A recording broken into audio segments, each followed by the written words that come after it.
हाँ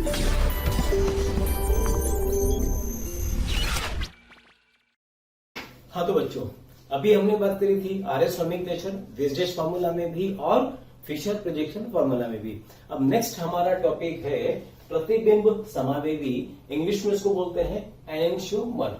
ठीक है, देखो क्या होता है ये, दो प्रकाश सक्रिय यौगिकों का वह युग्म जो एक दूसरे के दर्पण प्रतिबिंब हो, प्रतिबिंब समावेवी कहलाते हैं, मतलब एनेंशियोमर कहलाते हैं। तो क्या मतलब हुआ, कोई भी दो प्रकाश सक्रिय यौगिक, पहली बात प्रकाश सक्रिय होना चाहिए, तो दो ऐसे प्रकाश सक्रिय यौगिक जो एक दूसरे के दर्पण प्रतिबिंब हो, तो उन यौगिकों का जो युग्म होता है उस युग्म को कहा जाता है प्रतिबिंब समावेवी, एनेंशियोमर।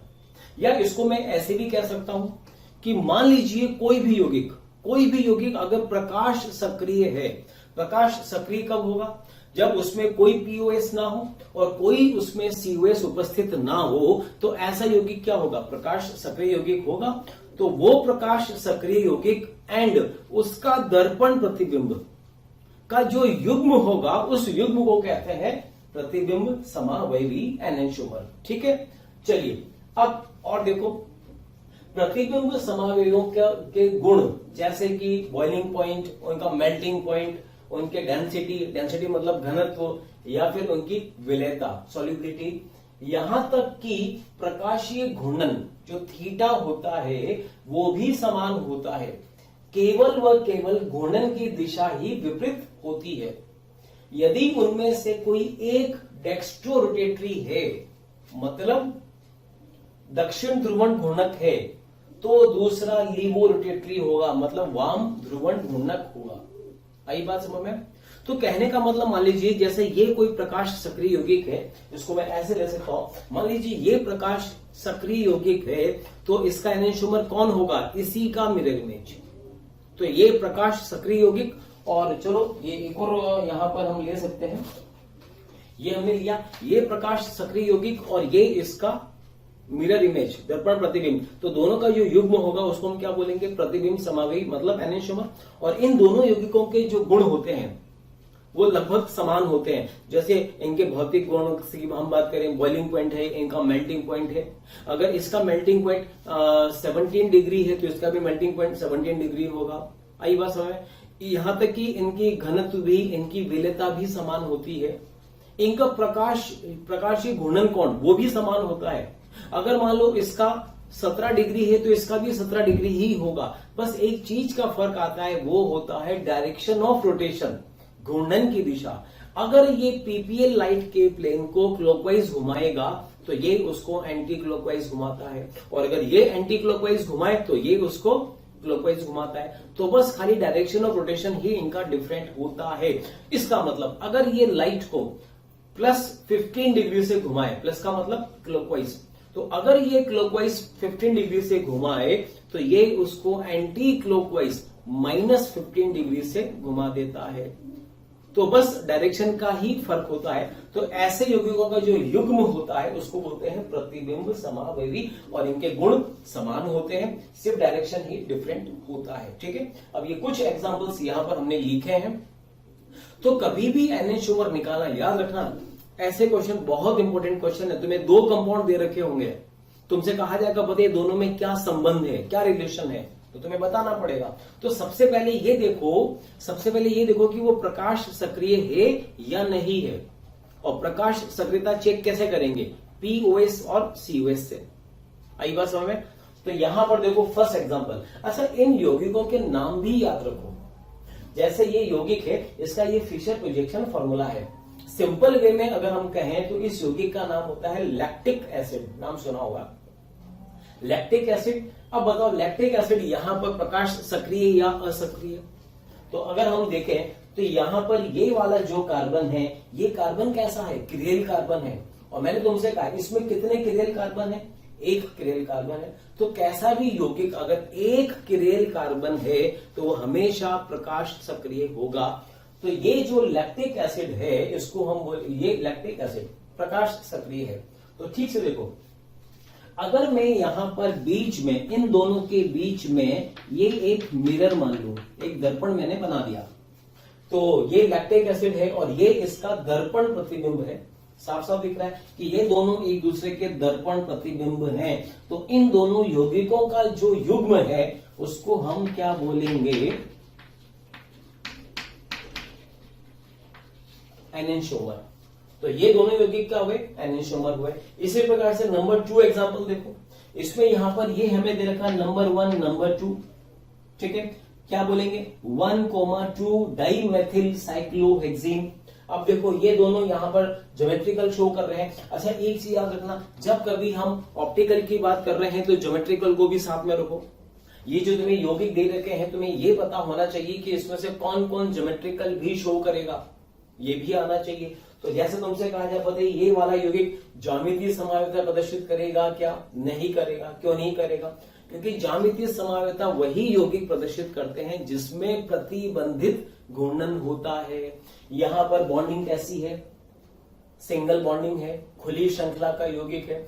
तो खुली श्रृंखला का यौगिक जिसमें सिंगल बॉन्ड वगैरह हो वो कभी भी ज्यामितीय समायोजकता प्रदर्शित नहीं करेंगे। अब ये यौगिक चक्रीय यौगिक है और इस कार्बन के पास एक मैथिल है, एक हाइड्रोजन भी है, और इसके पास भी एक मैथिल है और एक इस कार्बन के पास हाइड्रोजन भी होगा। तो यहां दोनों मैथिल अपोजिट साइड है, तो ये कौन सी फॉर्म हुई, ट्रांसफॉर्म। अब अगर ये CH3 अभाव है तो ये CH3 भी तो अभाव हो सकता था, ये भी अभाव हो, तो दोनों अभाव होते तो वो सिस होता।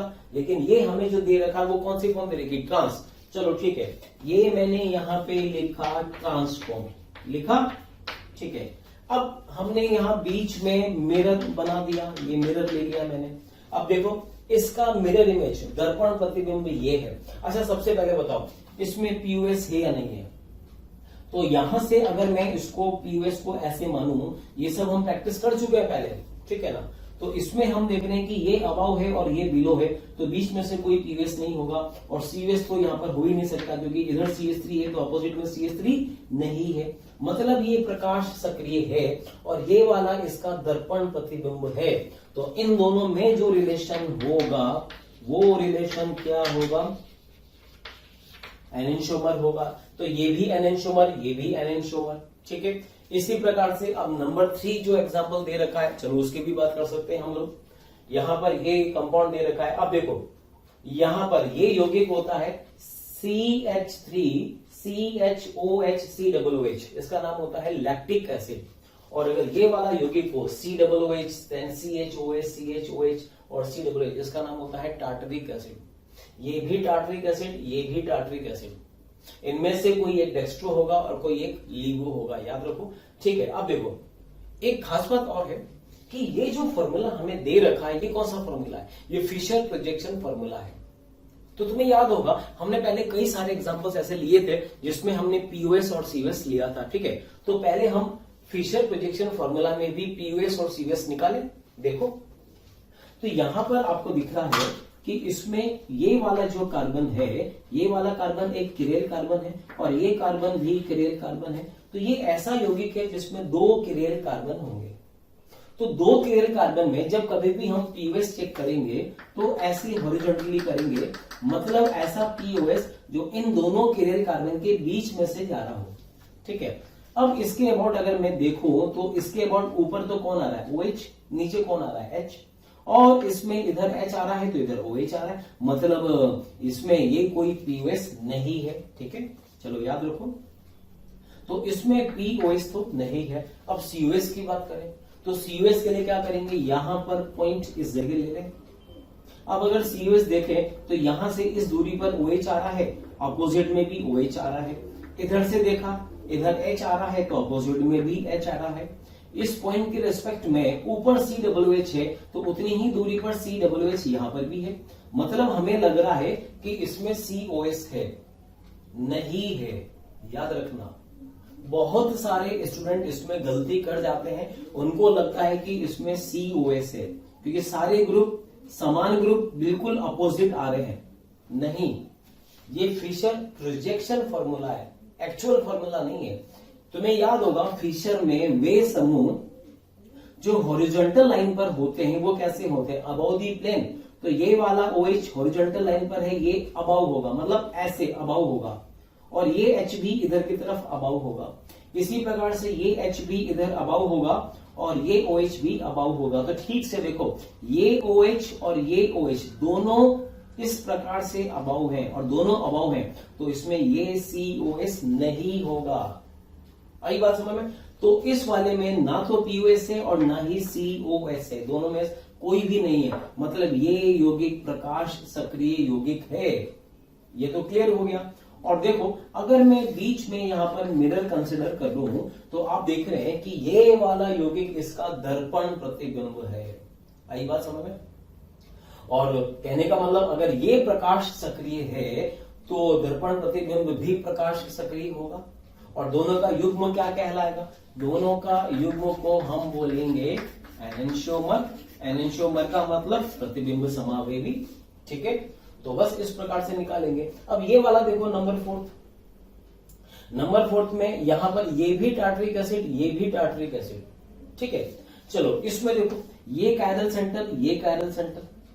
इस वाले कार्बन के पास OH है तो इसके पास भी OH, इस कार्बन के पास COOH है तो इसके पास भी COOH है, इसके पास H है तो इसके पास भी H है। ठीक है, तो इन दोनों क्लोराइड कार्बन के बीच में अगर मैं ऐसे निकाल लूं, ये मैंने POS निकाला, तो हम देख रहे हैं कि इस POS के बाद ऊपर का समूह और नीचे का समूह एक समान है, डिट्टो समान है। मतलब ये अगर POS है तो ऊपर का भाग नीचे के भाग का दर्पण प्रतिबिंब है, मतलब इसमें POS तो होगा। राइट लगा दिया, POS है। तो POS अगर है तो ये प्रकाश असक्रिय हुआ। ठीक है, ये प्रकाश असक्रिय है। ठीक है, मतलब इसमें से अगर हम लाइट पास करें, P पे लाइट पास करें, तो ये यौगिक उसके तल को रोटेट नहीं करता है, इसलिए ये प्रकाश असक्रिय है।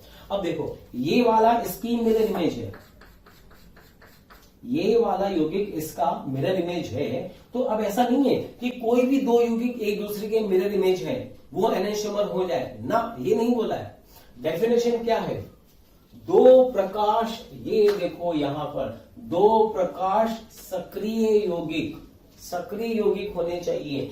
इस वाले में तो POS आ रहा है, ये प्रकाश असक्रिय है, और अगर असक्रिय है तो इसका दर्पण प्रतिबिंब भी असक्रिय होगा। तो ये भी लाइट को नहीं घुमाएगा, ये भी लाइट को नहीं घुमाएगा, तो दोनों में अंतर क्या है? कोई अंतर नहीं है। इसका मतलब ये क्या है? आइडेंटिकल है। आइडेंटिकल का मतलब क्या हुआ? दोनों एक समान है, कोई फर्क नहीं है।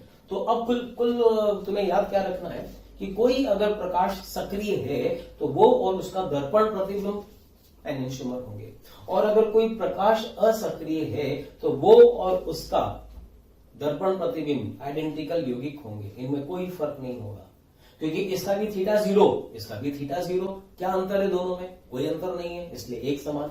इन दोनों में तो अंतर था। क्या अंतर था? इसका थीटा भी समान था, इसका भी थीटा समान था, लेकिन इसका थीटा कैसा था? क्लॉकवाइज था। ये क्लॉकवाइज घुमाता था तो ये एंटी क्लॉकवाइज घुमाएगा, तो ये फर्क आया।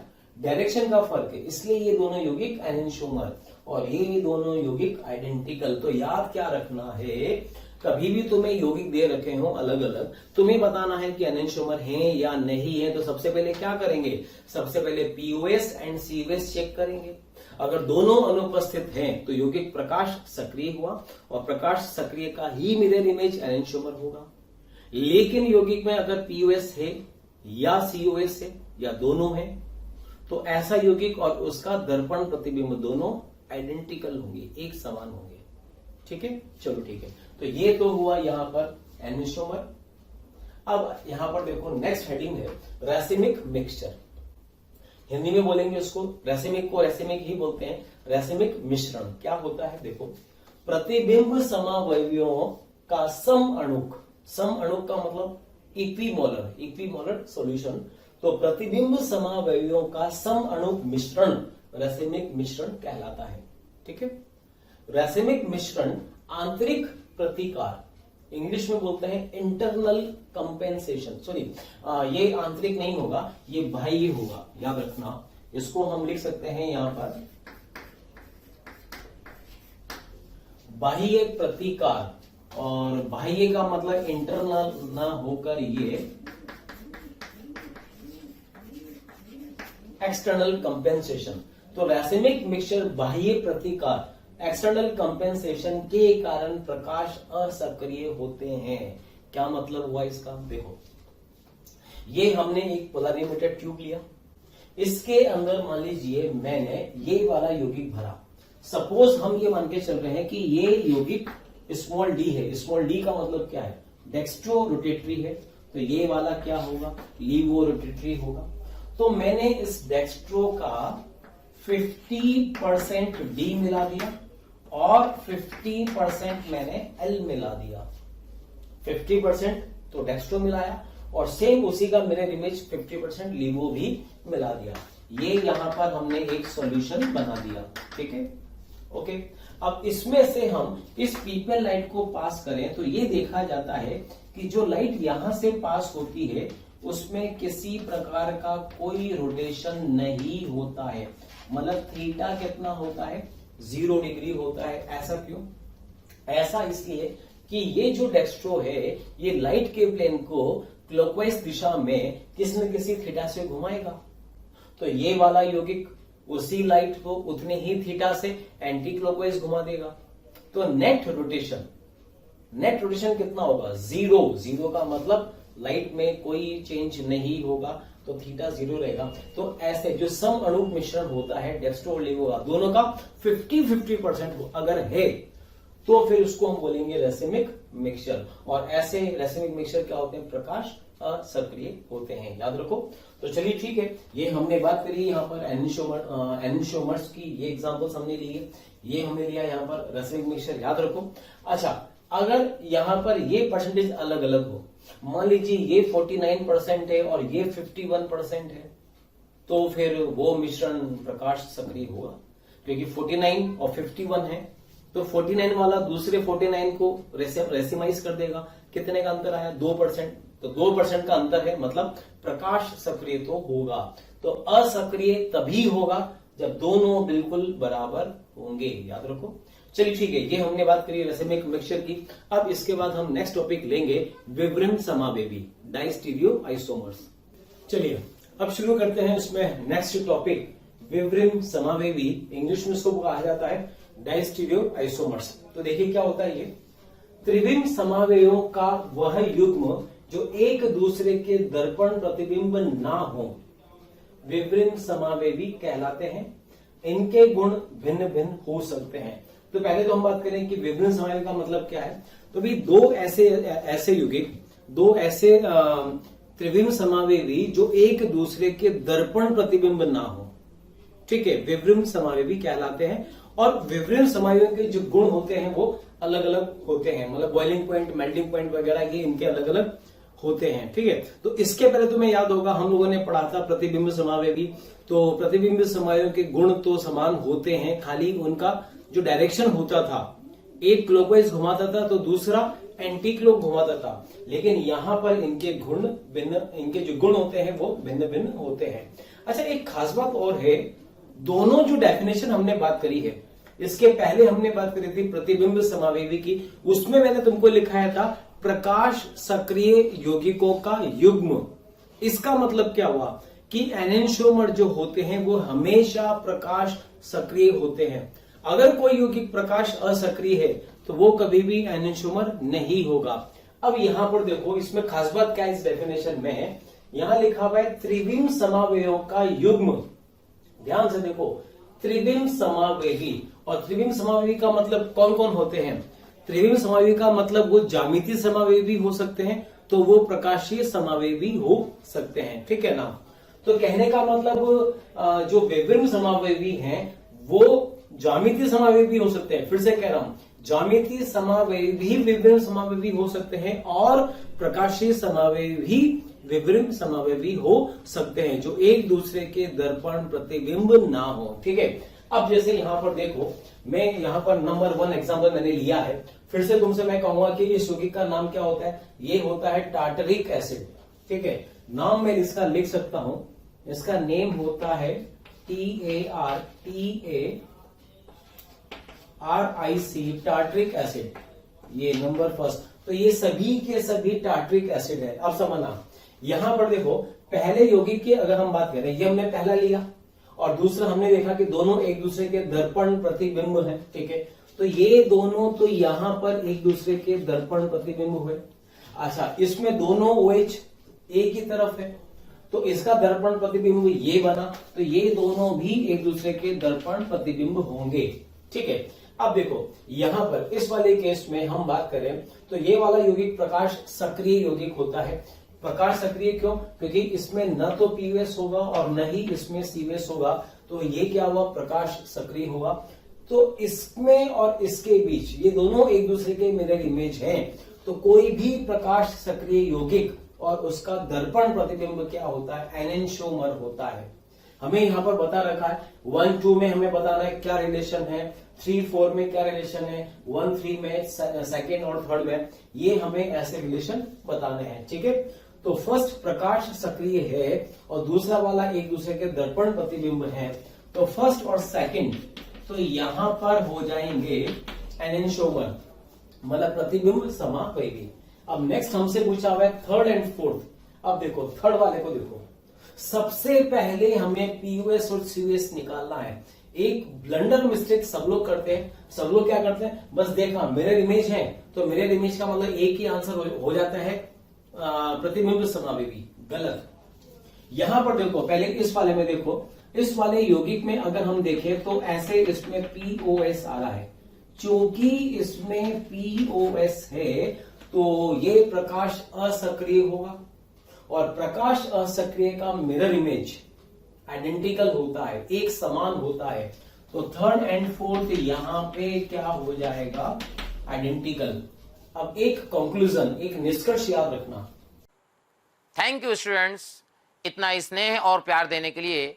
आप लोगों ने मेरे को और मोशन परिवार को जो प्यार दिया है, जो स्नेह दिया है, मैं उसके लिए धन्यवाद कहता हूं। हजारों बच्चे हमारे वीडियो लेक्चर देख के लाभान्वित हो रहे हैं। बेटा आप सभी बच्चों से रिक्वेस्ट है कि डिस्क्रिप्शन बॉक्स में जाइए और लिंक को क्लिक करिए और फ्री में अपना रजिस्ट्रेशन मोशन में सुनिश्चित करें।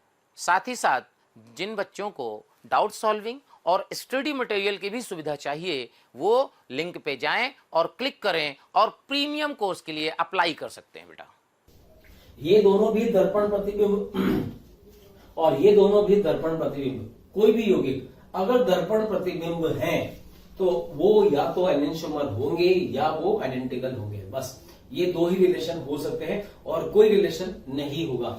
देखो, तो अगर प्रकाश सक्रिय है तो फिर एनेंटियोमर होगा और अगर प्रकाश असक्रिय है तो फिर आइडेंटिकल होगा। ठीक, यहां तक कोई डाउट नहीं। अब आते हैं नंबर 1 और 3। तो देखो ये नंबर 1 है, ये नंबर 3 है। नंबर 1 में दोनों OH इस सिंगल लाइन के अपोजिट साइड में है, विपरीत दिशा में है, जबकि यहां पर दोनों OH इस सिंगल लाइन के एक तरफ है। इसका मतलब इसका ये फर्स्ट वाला और ये थर्ड वाला एक दूसरे के दर्पण प्रतिबिंब नहीं है। नहीं है तो फिर ये क्या होंगे, ये हो जाएंगे यहां पर डायस्टीरियो आइसोमर, विवृम समावेगी। इसी प्रकार से अब हमें दे रखा है सेकेंड को थर्ड से कंपेयर करना है, तो ये रहा सेकेंड और ये रहा थर्ड। अब देखो यहां पर ये दोनों OH अपोजिट साइड हैं और यहां ये दोनों OH सेम साइड हैं। आई बात समझ में? तो अब ये दोनों भी एक दूसरे के मिरर इमेज नहीं है, तो यहां पर हम बोलेंगे सेकेंड और थर्ड भी डायस्टीरियोमर होंगे। बोलो ठीक है। अच्छा जी, उसके बाद नेक्स्ट हमें कंपेयर करना है 1 को 4 से। तो आप देखो इसमें भी दोनों OH अपोजिट साइड हैं, जबकि इसमें दोनों OH सेम साइड हैं, तो ये भी मिरर इमेज नहीं होगा। ये भी क्या होंगे, एक दूसरे के डायस्टीरियो आइसोमर्स होंगे, विवृम समावेगी होंगे। तो एक बार फिर से क्या डेफिनेशन हुआ, दो त्रिविम समावेगियों का युग्म जो एक दूसरे के दर्पण प्रतिबिंब नहीं हो विवृम समावेगी कहलाते हैं। ठीक है। अब यहां पर देखो इस वाले से सेकेंड एग्जांपल में ये हमें कंपाउंड दे रखा है सिस 2 ब्यूटीन। नाम सिद्धों में यहां पर ये लिखा सिस और ये हमने लिखा ट्रांस। ठीक है। अब देखो ये सिस ये ट्रांस, बताओ क्या सिस का मिरर इमेज ट्रांस होता है क्या? नहीं होता। तो ये दोनों एक दूसरे के मिरर इमेज नहीं है, इसलिए इन दोनों में भी क्या रिलेशन होगा, ये भी आपस में डायस्टीरियो आइसोमर्स होंगे, विवृम समावेगी होंगे। तो जितने भी ये सिस ट्रांस समावयवी होते हैं, जितने भी ये सिस ट्रांस समावयवी होते हैं, ये सबके सब विब्रिम समावयवी होते हैं। ठीक है, अब यहां पर आइए नंबर 3। नंबर 3 में ये यौगिक हमें दे रखा है। ठीक है, इसमें देखो फर्स्ट को सेकंड से कंपेयर करना है, फर्स्ट को थर्ड से कंपेयर करना है और सेकंड को थर्ड से कंपेयर करना है। तो पहले यहां पर देखो ये कौन सी फॉर्म, कभी भी तुम्हें कोई भी एग्जांपल दे रखा हो, तुम्हें उसका पूरा इंफॉर्मेशन होना चाहिए। जैसे यहां पर ये स्ट्रक्चर दे रखा है, ये स्ट्रक्चर कैसा है, सिंगल बॉन्ड वाला है। सिंगल बॉन्ड वाले स्ट्रक्चर कभी भी ज्यामितीय समावयवता प्रदर्शित नहीं करेंगे। ये ना तो सिस होंगे ना ही ट्रांस होंगे, लेकिन ये सिस होता है, ये ट्रांस होता है। इस वाले में कहो तो इस सिग्मा बॉन्ड के सापेक्ष प्रतिबंधित घूर्णन होता है, तो चक्रीय यौगिक ज्यामितीय समावयवता प्रदर्शित करते हैं। तो यहां पर दोनों CH3 सेम साइड में है, तो ये कौन सी फॉर्म हुई, ये फॉर्म हुई सिस। यहां पर ये अबव और ये बिलो हो गया, तो ये कौन सी फॉर्म हो गई, ये हो गई ट्रांस। अब देखो ये सिस है, ये ट्रांस है, तो फर्स्ट का मिरर इमेज सेकंड नहीं होता है, तो यहां पर ये क्या हो जाएगा, ये हो जाएगा डाइस्टीरियोमर्स।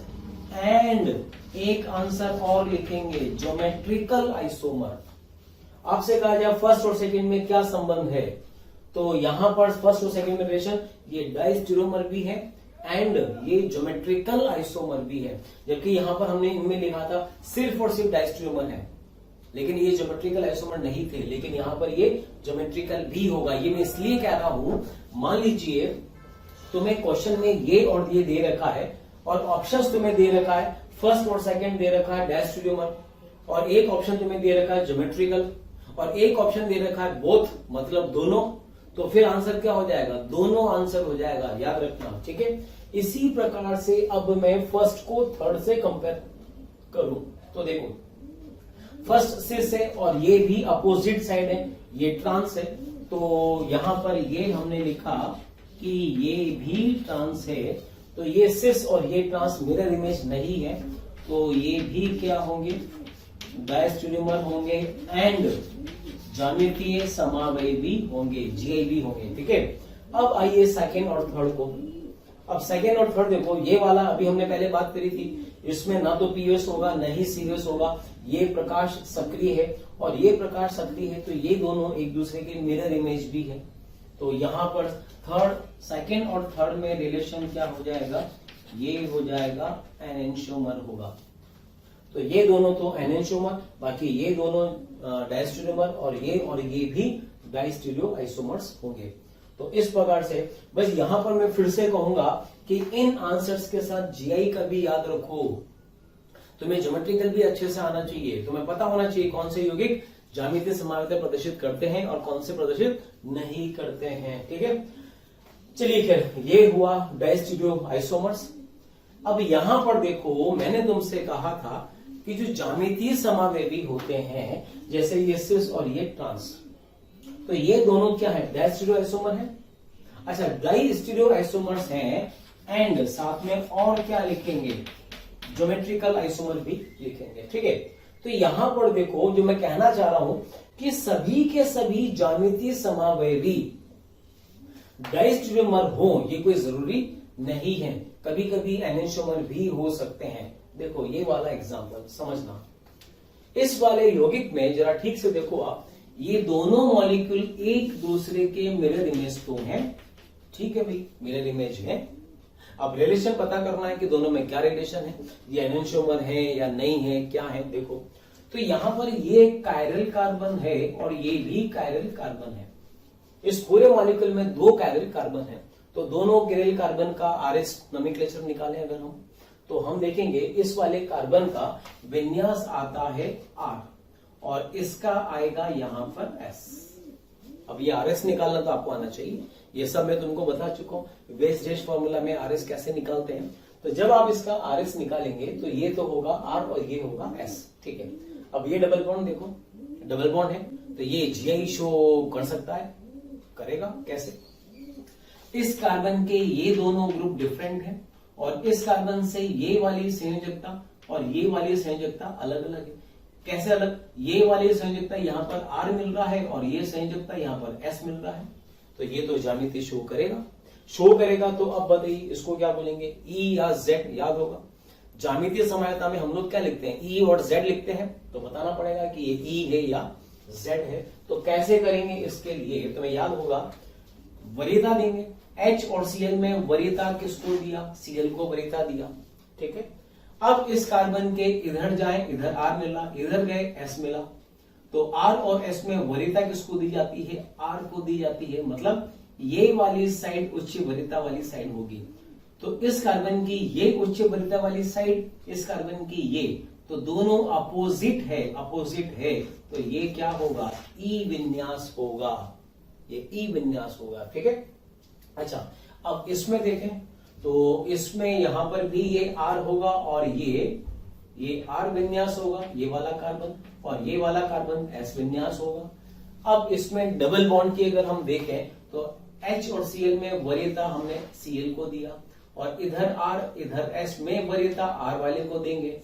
तो दोनों उच्च वरीयता वाले समूह एक तरफ आ रहे हैं, तो ये कौन सा विन्यास हुआ, Z विन्यास हुआ। अब आपसे कहा जाए बताइए इन दोनों में क्या रिलेशन है, तो क्या कहेंगे, ये दोनों एनेंशियोमर भी हैं और ज्योमेट्रिकल आइसोमर भी हैं। तो मेरा कहने का मतलब ये था कि जनरली ज्योमेट्रिकल आइसोमर्स विवरिम समावेवी होते हैं, लेकिन हमेशा हो ये कोई जरूरी नहीं है। कुछ कुछ केसेस में वो एनेंशियोमर भी हो सकते हैं। तो यहां पर इनके बीच में क्या लिखेंगे, एनेंशियोमर एंड ज्योमेट्रिकल आइसोमर। तो पर्टिकुलर कुछ इस टाइप के जो केस होते हैं वही ज्योमेट्रिकल भी होते हैं और एनेंशियोमर भी होते हैं, लेकिन सामान्यतया जो सिस और ट्रांस वगैरह होते हैं वो तो फिर डायस्टेमर ही होते हैं, ठीक है, याद रखना इसमें।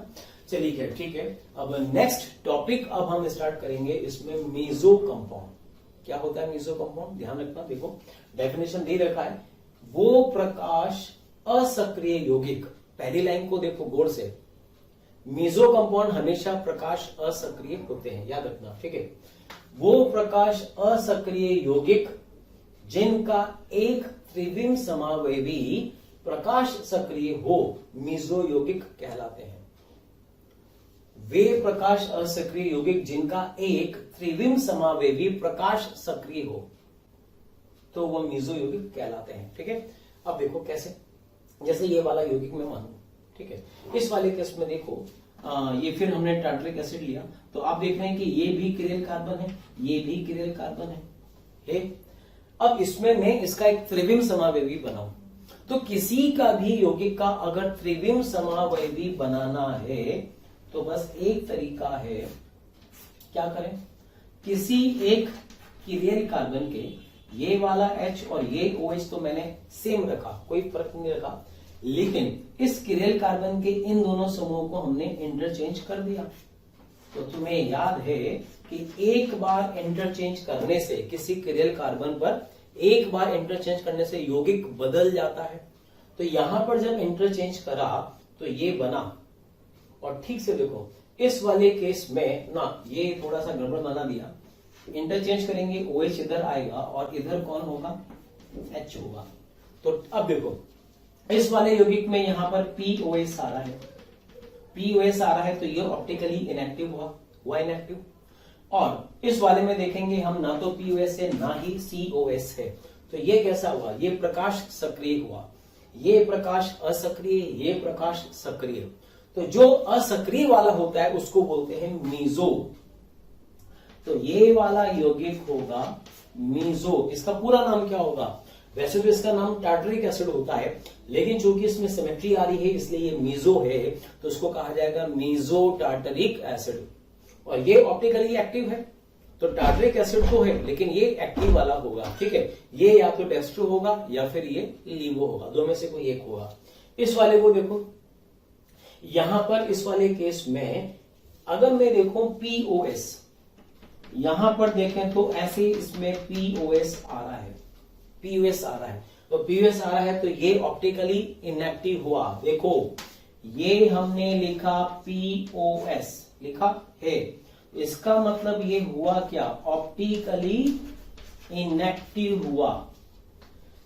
ओके, अब हमें पता करना है क्या ये मीजो है, तो इसका एक कोई सा भी त्रिविम समावयवी बनाए इंटरचेंज करके जो प्रकाश सक्रिय हो, तो कैसे बना सकते हैं। देखो ये मैंने यहां पर फिर से लाइन खींची, COOH, ये HOH एज इट इज रखा, ये OH एज इट इज रखा।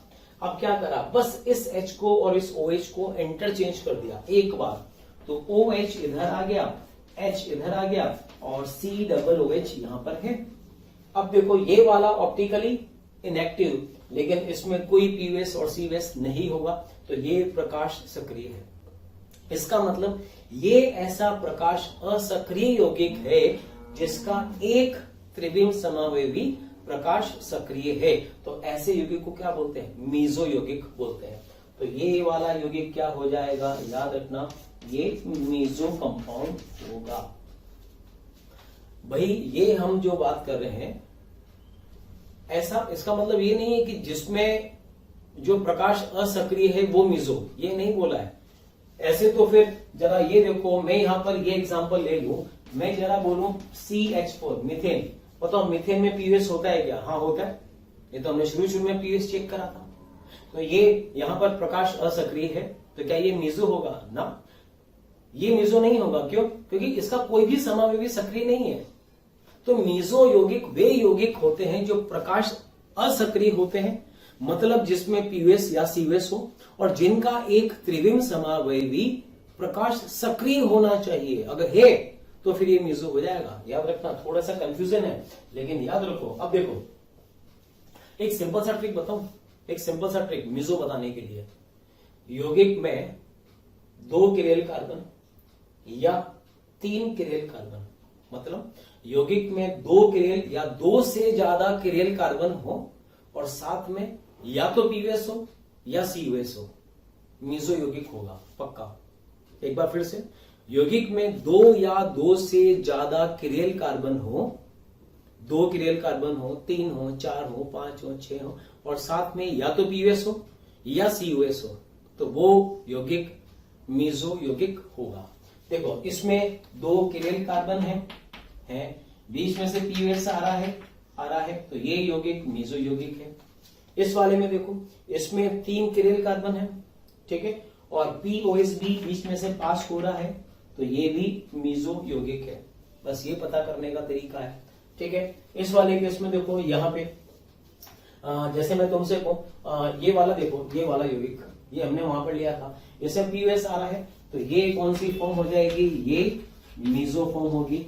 यहां पर देखो ये सिस है, ये ट्रांस है, ये सिस है और ये ट्रांस है। अब देखो इसमें ये भी किरेल कार्बन है और ये भी किरेल कार्बन है, तो POS इसमें ऐसे पास होगा, इसका मतलब 2 किरेल कार्बन है और एक POS भी आ रहा है, तो ये यौगिक क्या हो जाएगा, ये यौगिक मीजो यौगिक होगा। याद रखो, और मीजो यौगिक जो होते हैं वो प्रकाश असक्रिय होते हैं, ठीक है।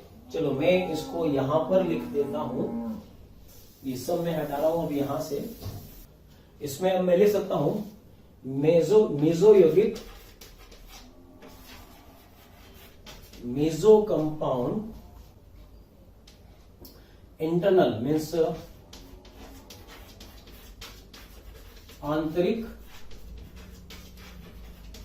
प्रतिकार, इंग्लिश में बोलते हैं इंटरनल कंपेंसेशन, आंतरिक प्रतिकार के कारण प्रकाश असक्रिय होते हैं, ठीक है।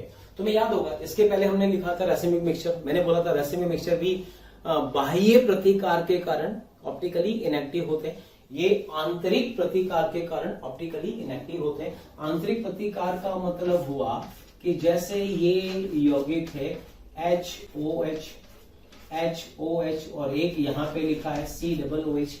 अब हम देख रहे हैं कि इसमें 2 कायरल कार्बन है और बीच में से POS भी आ रहा है, तो ये कौन सा यौगिक होगा, मीजो यौगिक होगा।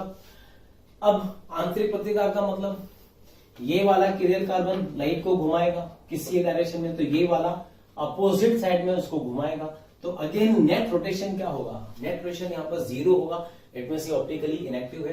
तो इसमें आंतरिक प्रतिकार मानते हैं, और जबकि रासायनिक मिक्सचर में बाह्य प्रतिकार मानते हैं। ठीक है, तो याद रखो मीजो कंपाउंड आंतरिक प्रतिकार के कारण प्रकाश असक्रिय होता है।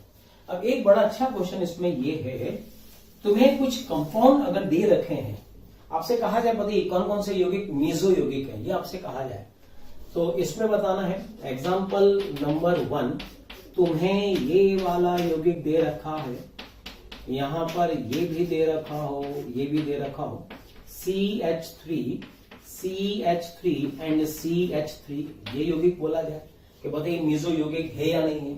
तो आप देख रहे हैं कि सबके सब इसमें अबाव है, तो यहां पर ऐसे POS आ रहा है। ठीक है, तो ये यौगिक यहां पर मीजो होगा।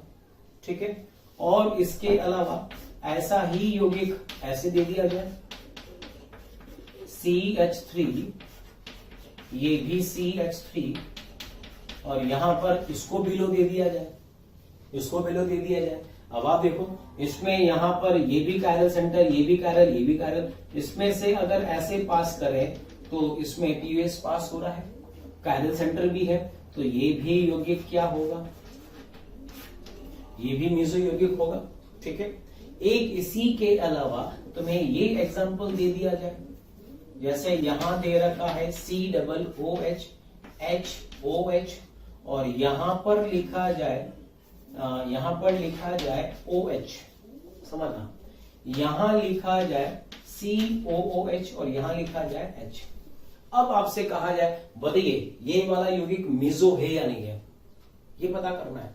तो देखो मीजो का मतलब क्या है, किरेल कार्बन तो यहां पर ये भी है, किरेल कार्बन यहां पर ये भी है, इसमें 2 किरेल कार्बन है।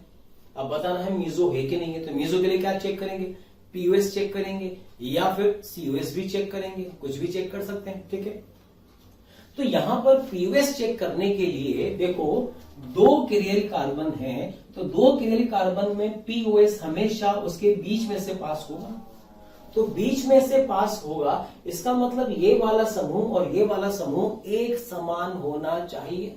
तो पहले एक समान बनाए, तो इसको हमें थोड़ा सा मॉडिफाई करना पड़ेगा, उसके बाद फिर हम उसका आंसर निकालेंगे। कैसे, ऊपर लिखा COOH और ये H और ये OH हमने जैसा था बिल्कुल वैसा रखा। अब मुझे करना क्या है, मुझे करना ये है कि ये अगर ऊपर की तरफ वर्टिकल लाइन पर ऊपर COOH है, तो वर्टिकल लाइन पर नीचे भी COOH ही होना चाहिए। तो मैं इसमें क्या करूंगा, इस COOH को मैं यहां पर लेकर आऊंगा, लेकिन इस तरह से लेकर आऊं कि इस कार्बन का विन्यास अपरिवर्तित रहे, ये होना चाहिए। और अपरिवर्तित कब रहेगा इस कार्बन का विन्यास, जब यहां पर हम इस प्रकार से इंटरचेंज करें, मतलब 2 बार इंटरचेंज करें। तुम्हें याद है 2 बार इंटरचेंज करने से विन्यास अपरिवर्तित रहता है। तो 2 बार कैसे इंटरचेंज करें, देखो पहले COOH को यहां लाए, OH को यहां ले गए, तो COOH यहां पर आया, OH यहां पर आ गया, और H यहां का यहां पर ही है। ये तो एक बार चेंज हुआ, हमें तो एक बार और करना पड़ेगा। अब किसको करें, अब इस OH को और इस H को इंटरचेंज कर दो, तो ये H को इधर लाए और OH उधर ले गए। कितनी बार चेंज करा, 2 बार चेंज करा। और ये मैं तुमको पहले भी कह चुका हूं कि किसी किरेल कार्बन पर अगर 2 बार चेंज करते हैं इंटरचेंज, तो विन्यास अपरिवर्तित रहता है, बोला था। तो देखो अब इसमें निकालो, तो इसमें तुमने देखा कि यहां पर POS इसमें आ रहा है, मतलब हमें तो ये दे रखा था ना, तो हम तो इसके लिए बोलेंगे कि मतलब अगर ये वाला यौगिक मीजो है तो ये भी मीजो ही होगा। आई बात समझ में, ठीक है। तो इस तरह से ये हमको ऐसे कोई भी अगर यौगिक वगैरह दे रखा हो तो हमें उसमें बताना आना चाहिए कि वो मीजो है या नहीं है, ठीक है। अच्छा, एक चीज मैंने तुमसे और कहा था कि मीजो यौगिक तभी कहलाएगा, कोई भी प्रकाश असक्रिय यौगिक मीजो तभी कहलाएगा जब उसका एक त्रिविम समावेवी प्रकाश सक्रिय हो। इसका मतलब क्या हुआ, मतलब ये हुआ, देखो जैसे मैं यहां पर ये वाला मॉलिक्यूल लेता हूं, प्यारे बच्चों, हमें कमेंट्स में रोज़ कई सारी रिक्वेस्ट आ रही है कि इस टॉपिक पर वीडियो बनाएं या फिर ये वाला टॉपिक हमें समझाएं। तो मैं आपसे रिक्वेस्ट करता हूं कि आप हमारा जो YouTube चैनल है उसे सब्सक्राइब करें और जो बेल आइकन है उसे हिट करें। ये मैं ऐसा इसलिए कह रहा हूं कि हमारे जितने भी जो भी टॉपिक आप लोग कह रहे हैं कि इसका वीडियो बनाइए या फिर ये हमें समझाएं, ये सब ऑलरेडी उस पर अपलोड कर रखा है। तो अगर आप हमारे चैनल को सब्सक्राइब करते हैं तो मैं आपको ये सुनिश्चित करता हूं कि आपका कोई भी लेक्चर मिस नहीं होगा और जो भी आगे आने वाले वीडियो होंगे वो भी आप आसानी से देख सकेंगे। ये लिया, ठीक है, ये लिया CH3 और ये लिखा CH3। इसी प्रकार से अब मैं एक ये भी लेता हूं, यहां पर लिखा CH3 अबव, यहां पर भी लिखा CH3 अबव, ठीक है। अब देखो क्या इसमें POS है क्या? हाँ, POS है, मतलब ये प्रकाश असक्रिय है। आपसे कहा जाए बताओ इसमें POS है क्या?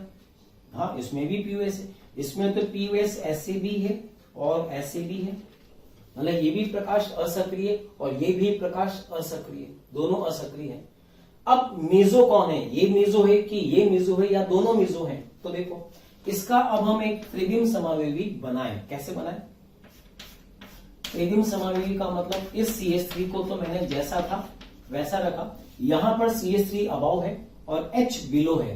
H भी तो होगा, ये H बिलो है। इन दोनों को इसी कार्बन पर इंटरचेंज कर दो तो ये CH3 कहां चला जाएगा? बिलो। ये होता है त्रिविम समावेवी। जिस कार्बन पर जो समूह है उसी कार्बन पर अबाव बिलो कर दो तो त्रिविम समावेवी बन जाता है। अब देखो इसमें बताओ POS COS है क्या?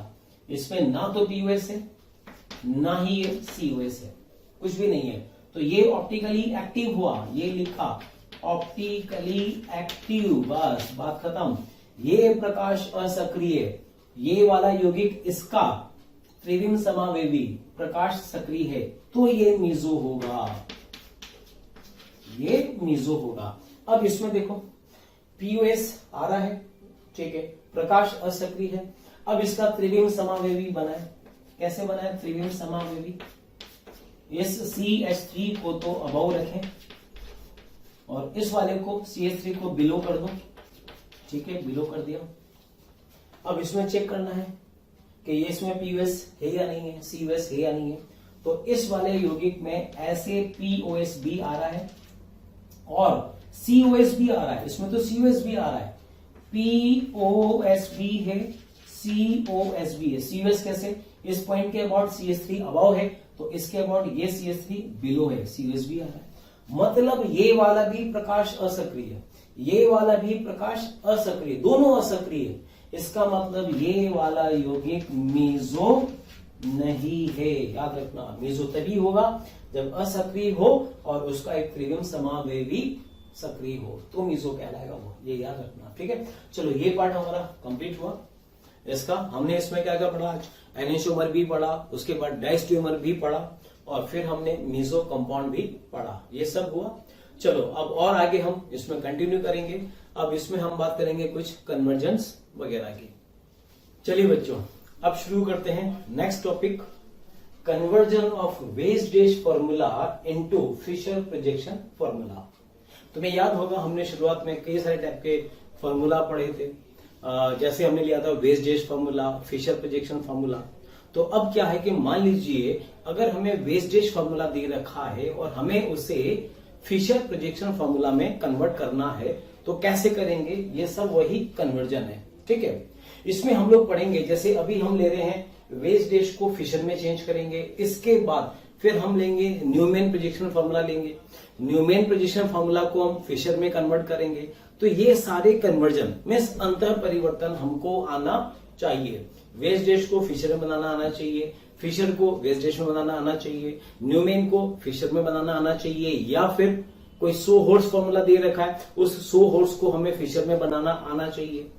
तो ये सारे कन्वर्जन हमें आने चाहिए क्योंकि आगे हमें क्वेश्चंस मिलेंगे, उन क्वेश्चंस में हमें ये कन्वर्जन बनाना जरूरी होगा। ठीक है, तो देखो सबसे पहले यहां पर स्टेप बाय स्टेप हम आगे चल रहे हैं। जैसे ये मॉलिक्यूल है, उसमें मान लीजिए ये एक किरेल कार्बन है, इसमें भी एक किरेल कार्बन, यहाँ पे 2 किरेल कार्बन है, इसमें भी 2 किरेल कार्बन है, इस वाले में 2 किरेल कार्बन, ये 3 किरेल कार्बन, इसमें भी 3 किरेल। तो ऐसे अलग अलग किरेल कार्बन परमाणु के यौगिक होंगे, उसको हम कन्वर्ट कैसे करेंगे ये सब हम इसमें बात करेंगे। ठीक है, अब देखो यहां पे समझना, जैसे ये मॉलिक्यूल मुझे दे रखा है इस टाइप का, यहां पर कौन कौन से एटम है ये बात तो अभी हम करेंगे। तो देखो इसका मुझे फिशर बनाना है, तो हमें ये पता है कि अगर मॉलिक्यूल में एक अकेला किरेल कार्बन होता है तो उसका फिशर ऐसा बनता है। वर्टिकल लाइन तो एक होगी, हॉरिजॉन्टल लाइन भी एक ही होगी, बिकॉज किरेल कार्बन तो यहां पर एक है। ठीक है, अब देखो ये हुआ फिशर। और तुमसे मैंने कहा था फिशर में वे सभी परमाणु जो वर्टिकल लाइन पर होते हैं वो बिलो दी प्लेन होते हैं, और जो हॉरिजॉन्टल लाइन पर होते हैं वो अबव दी प्लेन होते हैं। इसका मतलब मैं अगर इसका परफेक्टली वेज डिश बनाऊं तो कैसा वेज डिश बनेगा, ये कुछ ऐसा बनेगा। हॉरिजॉन्टल वाले तो होंगे अबव दी प्लेन और वर्टिकल वाले होंगे बिलो दी प्लेन। इसका मतलब ये है कि अभी देखो यहां पर इस केस में, चलो मैं इसका एक एग्जांपल लेके चलता हूं। यहां पर मान लीजिए मैंने ये एक मॉलिक्यूल लिया, ठीक है, ये यहां पर क्लोरीन है, ये फ्लोरीन है, ये ब्रोमीन है और ये आयोडीन है, ऐसे अलग अलग परमाणु है। ठीक है, चलो यहां पर इसको हम लिखें, लेकिन थोड़ी देर के लिए अब एक काम करें, यहां पर हम क्लोरीन फ्लोरीन ना लिखें, जो कलर हमें दिख रहा है वही कलर हम लिखते हैं, बाद में हम मॉलिक्यूल में उसको कन्वर्ट करेंगे एटम से। तो ये ग्रीन है, तो यहां पर अब देखो इसमें है क्या, ये मैंने इसको ऐसे माना, ऐसे लेके चल रहा हूं मैं। ऐसे का मतलब ये हुआ कि अभी चलो ठीक है, इसको देखो, ये मॉलिक्यूल को मैंने ऐसे रखा। सबसे पहले प्लेन डिसाइड करो, प्लेन क्या होगा। तो तुम्हारे सामने जो ये बोर्ड दिख रहा है ये बोर्ड ही प्लेन है, बस यही प्लेन है। और चलो उस प्लेन को अब मैं यहां पर ले लेता हूं, इस जगह ले लेता हूं, बिकॉज मॉलिक्यूल यहां पर है तो मैंने प्लेन यहां पर लिया। तो ये मैंने प्लेन माना, इसका मतलब ग्रीन और ब्राउन ये दोनों एटम तो इस प्लेन में है, और इसके रिस्पेक्ट में येलो वाला अबव दी प्लेन है और रेड वाला बिलो दी प्लेन है। ठीक है, इसी को मैं यहां पर ड्रॉ करता हूं। तो ये मैंने यहां पे ड्रॉ करा, ऊपर ही ऊपर मैंने यहां पर ग्रीन लिखा, यहां पर प्लेन में ब्राउन लिखा, अबव में मैंने येलो लिखा वाई, और बिलो में मैंने रेड लिखा। तो चूंकि हम कलर एटम से बात कर रहे हैं तो हम यहां पर कलर ही लिखेंगे, बाद में इसको हम ग्रुप में चेंज करेंगे। अब देखो ये जो मॉलिक्यूल है ये अभी ऐसा हमें दे रखा है, ये ग्रीन और ब्राउन दोनों प्लेन में है, ठीक है, और ये अभी अबव है और ये अभी बिलो है।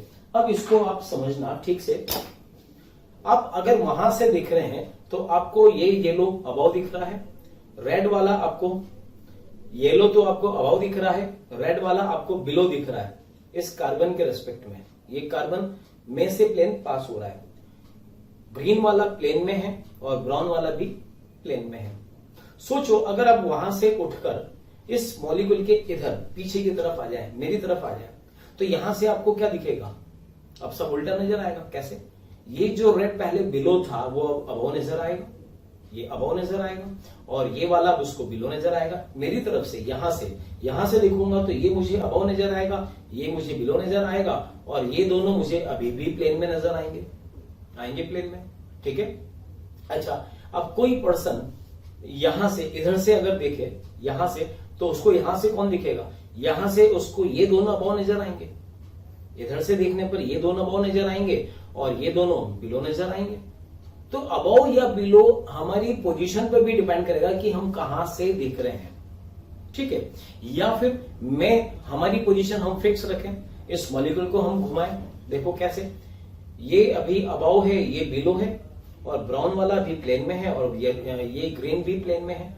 अब मैं इसको ऐसे घुमाकर ऐसे ले आऊं, अब आप देखो घुमाने से क्या हुआ, ये रेड और येलो दोनों अबव दी प्लेन तुम्हारी तरफ आ गए, ये बिलो है और ये अभी भी प्लेन में है, ये अभी भी प्लेन में है, ये बिलो हो गया और ये दोनों अबव हो गए।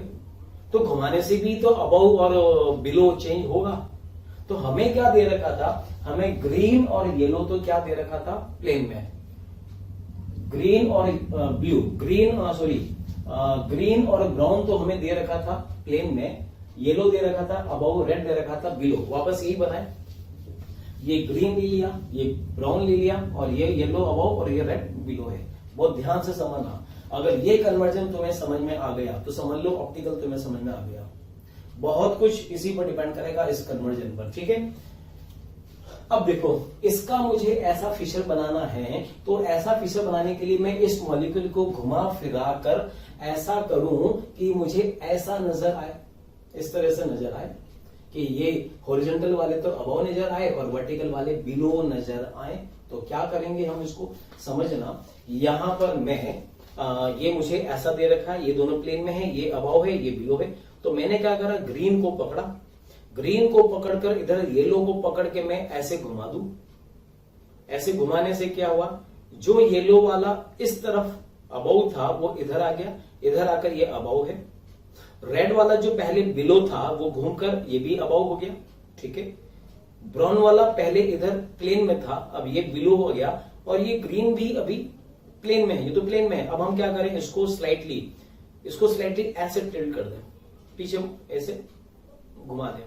अब इससे क्या हुआ, देखो ये दोनों तो ये अबव है, परफेक्टली अबव है, और ये दोनों परफेक्टली पीछे की तरफ है। तुम्हारे हिसाब से ये दोनों अबव है और ये दोनों बिलो है। तो देखो ये एक वी बन रहा है, ये हॉरिजॉन्टल वी है। हॉरिजॉन्टल वी कैसा है, अबव दी प्लेन, और जो वर्टिकल वी है ये कैसा है, बिलो दी प्लेन। बस, तो फिशर में होता क्या है, हॉरिजॉन्टल वी तो अबव होना चाहिए और वर्टिकल वाला वी ये बिलो होना चाहिए। बस ऐसा है, तो एज इट इज इसको यहां पर प्रिंट कर दो, छाप दो इसको। तो हमने यहां पर क्या करा, हमने यहां पर ग्रीन को पकड़ा, ग्रीन को पकड़कर इसको ऐसे घुमाया, तो ये येलो तो इधर आ गया। तो बताइए क्या बनेगा, ये येलो तो इधर आ गया, यहां पर येलो आ गया, ये आर जो पहले बिलो था वो अबव में आर आ गया, ग्रीन वर्टिकली बिलो और ब्लू भी, ब्राउन भी यहां पर बिलो हो गया, ठीक है।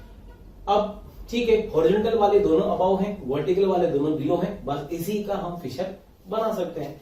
तो ये यहां पर हमने लिखा ग्रीन, यहां लिखा रेड, यहां लिखा व्हाइट और यहां पे लिखा ब्लू। तो ठीक से देखो, इसका फिशर ये होगा।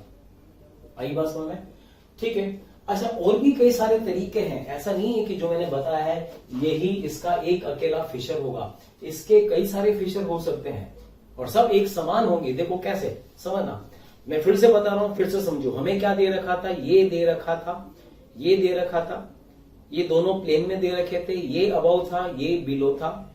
अब हमें इसको घुमा फिराकर ऐसे लाना है कि एक हॉरिजॉन्टल वी तो अबव नजर आए और वर्टिकल वी बिलो नजर आए। तो हमने क्या करा, ग्रीन को पकड़ा, ग्रीन को पकड़कर मैंने यहां पर इसको ऐसे घुमा दिया। अब ऐसे घुमाने से क्या हुआ, ये दोनों अबव हो गए उधर की तरफ, ये वाला भी बिलो है, ये वाला भी प्लेन में है। तो क्या करें, अब इसको हम, ये वाला वी देखो, ये वाला वी अभी ऐसे झुका हुआ है, झुका नहीं, एकदम हॉरिजॉन्टल होना चाहिए। हॉरिजॉन्टल के लिए क्या करें, इसको मैं स्लाइटली ऐसे टिल्ट कर दूं। टिल्ट करने से ये अब वाला वी कैसा हो गया, हॉरिजॉन्टल हो गया, और ये दोनों वर्टिकली बिलो हो गए। बस इसको आप इसका फिशर बना सकते हैं। आई बात समझ, ठीक है। तो चलो ठीक है, यहां पर ये हमने, अब हम यहां पर ग्रुप ले लेते हैं।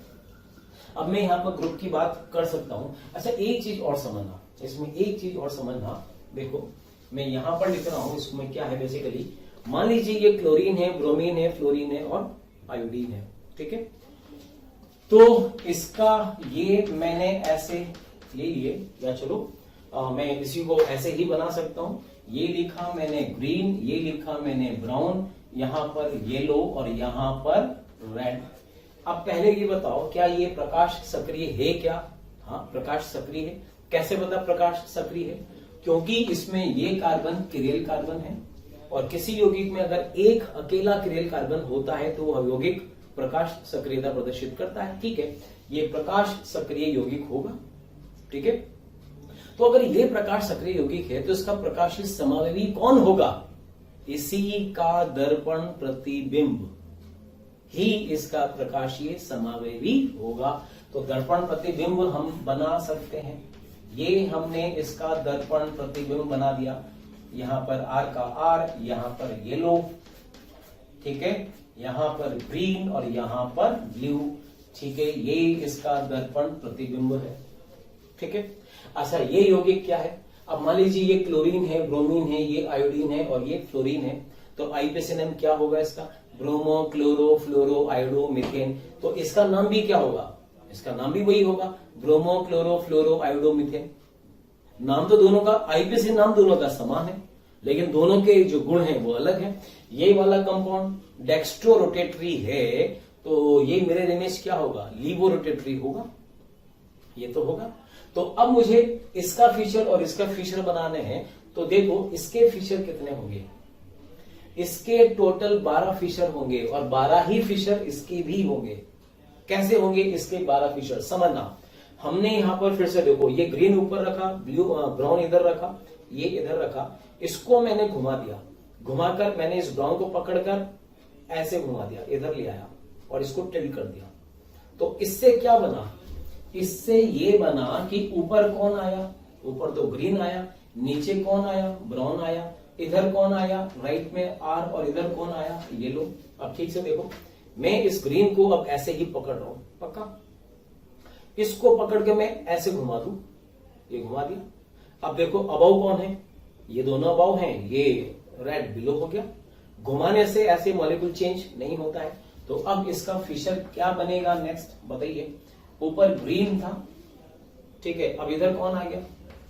येलो, नीचे कौन आया? रेड, और लेफ्ट में कौन आया? ब्राउन, ठीक है। अब मैं क्या करूं? अब मैं इसको पकड़कर इसको ऐसे घुमा दूं।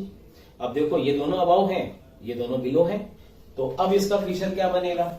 अब इसका फीचर यहां पर बनेगा ग्रीन, नीचे येलो, और इधर हो जाएगा रेड और इधर हो जाएगा ब्राउन, ठीक है, ये बना दिया। अब मैं क्या करूं? बिना कोई इंटरचेंज करे, देखो जब तक क्रियल कार्बन पर आप किन्हीं दो समूहों को इंटरचेंज नहीं करेंगे तब तक यौगिक चेंज नहीं होगा। ऐसे घुमाने फिराने करने से मॉलिक्यूल चेंज नहीं होता है। अब मैंने क्या करा? रेड को ऊपर रखा, ब्लू को नीचे रखा, और ये दोनों कैसे हैं? अबाउ।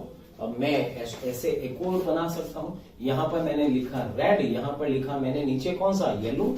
अब बताइए लेफ्ट में कौन है? ब्राउन, राइट में कौन है? ग्रीन। तो ये ब्राउन और यहां पर ग्रीन। अब क्या करूं मैं? ऐसे बना दूं? अब ऐसे बना सकता हूं मैं, ऐसे बनाऊंगा तो अब ऊपर तो रेड है ही सी, नीचे कौन है? ग्रीन, इधर कौन है? येलो, और इधर कौन है? ब्राउन। तो ऐसे 3 इसके बने, 3 इसके बन जाएंगे। अब एक बार ग्रीन ऊपर लिया तो 3 मिले, फिर रेड ऊपर लिया तो ग्रीन बने, 3 ये बने। अब ऊपर एक बार ग्रीन ले लो, फिर 3 बन जाएंगे, फिर ऊपर येलो ले लो, फिर 3 बन जाएंगे। टोटल कितने हो गए? 12। तो 12 तो ये इसके हुए, ठीक है ना। ऐसे टोटल 12 तो इसके भी हो जाएंगे, ये हो गए टोटल 12। अब ये इसका दर्पण प्रतिबिंब है, तो 12 इसके भी होंगे। तो टोटल इस वाली संरचना के टोटल कितने हो जाएंगे? 24। 12 इसके और 12 इसके। तो अभी हम सिर्फ इसकी बात करें तो इसके टोटल फीचर कितने होंगे? इसके टोटल फीचर 12 होंगे। अब मान लीजिए मुझे ये वाला फीचर, मुझे ये वाला दे रखा था, मैंने ये फीचर बनाया। आप किसी और तरीके से, आप अगर कोई और तरीके से सोच सकते हो तो इनमें से आप कोई दूसरा फीचर बना सकते हो, और वो फीचर जो आप बनाओगे और ये जो फीचर मैंने बनाया वो समान होंगे। तो कहने का मतलब ये आपकी सोच पर डिपेंड करता है कि आप इस मॉलिक्यूल को कैसे सोचकर आप कैसे घुमा रहे हैं। मैंने क्या कहा? मैंने ये लिया था शुरुआत में, याद रखो। ऊपर क्या था? ऊपर ग्रीन था, ऊपर ग्रीन था, प्लेन में कौन? इधर ब्राउन था ब्राउन, इधर येलो था और इधर रेड था, ठीक है। अब हमने किसको घुमाया था? हमने रेड को पकड़ के घुमाकर इसको इधर लाए थे। इसका हमने फीचर ऐसा टिल्ट करके फीचर बनाया था।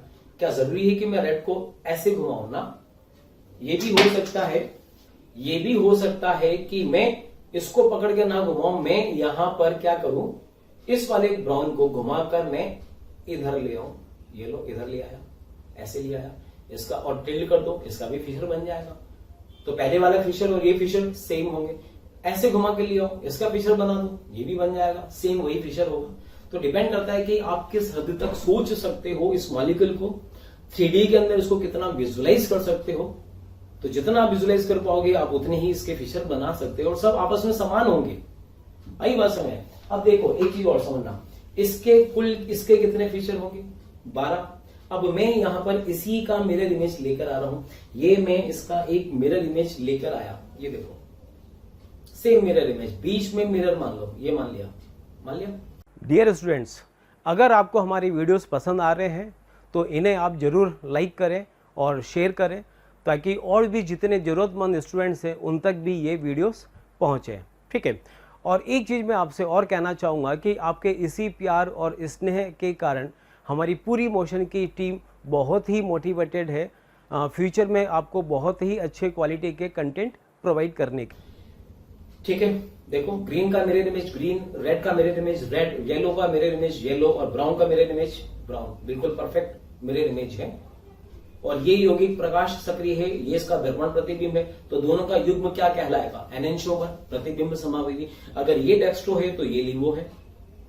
अब आगे मन में ये विचार आ रहा होगा कि भी दोनों सेम है, सेम परमाणु है, तो फिर ये डेक्स्ट्रो है तो ये लिवो कैसे है? तो देखो फर्क क्या है, फर्क ये है, इसको मैंने तुम्हारे सामने ऐसे रखा, दोनों मॉलिक्यूल को ऐसे रखा। देखो इसमें येलो के बाद क्लॉकवाइज तुम्हें क्या मिल रहा है? रेड। येलो के बाद क्लॉकवाइज क्या मिल रहा है? रेड। इसमें येलो के बाद क्लॉकवाइज क्या मिल रहा है? ब्राउन। ये फर्क है, डायरेक्शन का फर्क है, सीक्वेंस का फर्क है। इसमें येलो के बाद रेड आ रहा है, रेड के बाद ब्राउन आ रहा है। इसमें येलो के बाद ब्राउन आ रहा है और ब्राउन के बाद येलो आ रहा है। ये फर्क है। तो 12 फीचर इसके बनेंगे और 12 फीचर इसके होंगे। इसके 12 आपस में समान होंगे, इसके 12 आपस में समान होंगे। आई बात समझ में? तो ये चीज याद रखो। तो यहां पर हमने इसको घुमाया, ठीक है, इसका ये बनाया और ये इसका फीचर बना दिया। अब मैं यहां पर चेंज कर रहा हूं, अब मैं यहां पर चेंज करके तुम्हें ग्रुप दे रहा हूं। ये सब मैंने यहां से हटा दिया, ठीक है।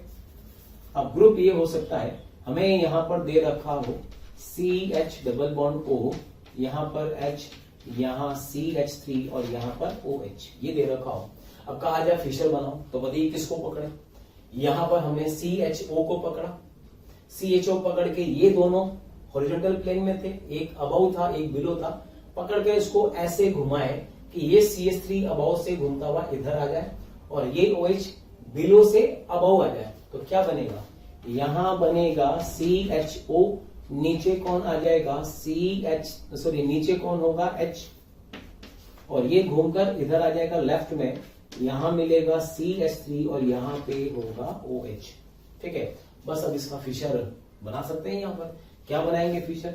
ये लिखा CH डबल बॉन्ड O, यहां पर CH3, यहां पे OH और यहां पर H, ये इसका फीचर हो जाएगा।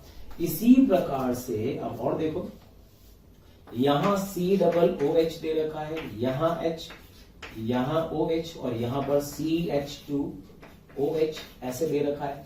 अब इसका फीचर बनाना है, कैसे बनाए?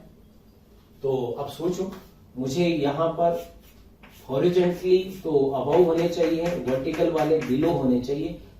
इस फॉर्म इसको घुमाकर मैं इसमें लेकर आऊं और इसमें आने के बाद बस मैं जो भी होगा वो इसमें प्रिंट कर दूंगा। तो बताइए किसको पकड़े? COOH को पकड़ के घुमाए, ऐसे घुमाए तो ये OH घूमकर इधर आ जाए, तो OH घूमकर इधर आ जाएगा, H लेफ्ट में अबव रहेगा, ऊपर कौन? COOH और नीचे कौन? CH2OH। बस ऐसे घुमाकर इस फॉर्म में ले आओ और इसमें लाकर और बस इसको प्रिंट कर दो परफेक्टली। यही इसका फीचर होगा। CH2OH, इधर H होगा और इधर OH हो जाएगा। ठीक है, ये इसका बना। अच्छा, फीचर बनाने का एक तरीका और है, एक तरीका और है, वो क्या? देखो, इसका RS निकाल दो, RS निकाल के भी हम बना सकते हैं फीचर। कैसे?